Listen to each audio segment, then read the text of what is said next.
Bonjour à tous, bienvenue au Val d'Iris. Ici, nous sommes sur notre parcelle de merlot, 1 hectare. Donc, je fais cette petite vidéo pour montrer à ceux qui se posent des questions concernant l'agriculture raisonnée. Et l'agriculture raisonnée, c'est ce genre de choses. Voilà. Donc, ici, on peut voir un rang enherbé qui a été tondu avec un roto-broyeur. Il a été tondu il y a une dizaine de jours. Bon, on a un printemps pluvieux, donc c'est déjà en train de repousser. Il va falloir repasser. Et on se sert aussi donc de lames, qu'on appelle des intercepts, qui viennent aussi tondre comme ça entre les ceps de vigne. Bon, malheureusement, ce travail n'est pas complet. Il faut donc finaliser le travail à la main.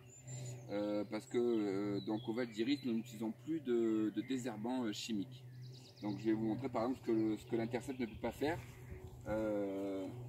Par exemple, ici on voit un chêne, parce que les oiseaux donc propagent beaucoup de graines, donc les glands de chêne, ils propagent aussi les noyaux de cerise et beaucoup d'autres choses. Donc ben, ça c'est un travail que l'intercept n'arrive pas à enlever, donc il faut le faire à la main avec un sécateur. Et il faut venir comme ça, donc tailler. Voilà, donc c'est fastidieux. Et pendant cette opération, on fait aussi d'autres choses. On enlève les pampres ou les gourmands, c'est-à-dire les petits départs de serments de vigne et de feuilles qui partent au pied et qui ne servent à pas grand-chose et qui sont proches du sol et donc sensibles aux maladies.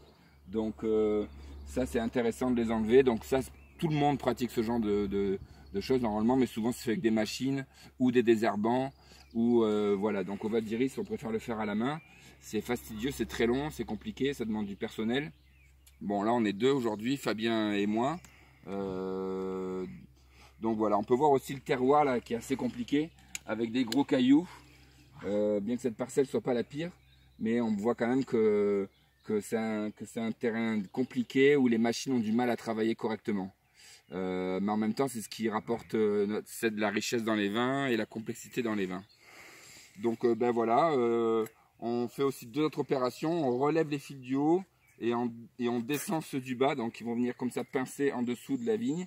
Et ensuite on les rabattra de nouveau, on refera un autre passage beaucoup plus tard pour renfermer les sarments de vigne ensemble de manière à ce qu'ils se tiennent droit au milieu de la vigne et qu'ils ne soient pas abîmés par le passage des engins. Donc voilà, bon, on va continuer nous à travailler, puis on vous dit à bientôt pour peut-être une nouvelle vidéo. Merci.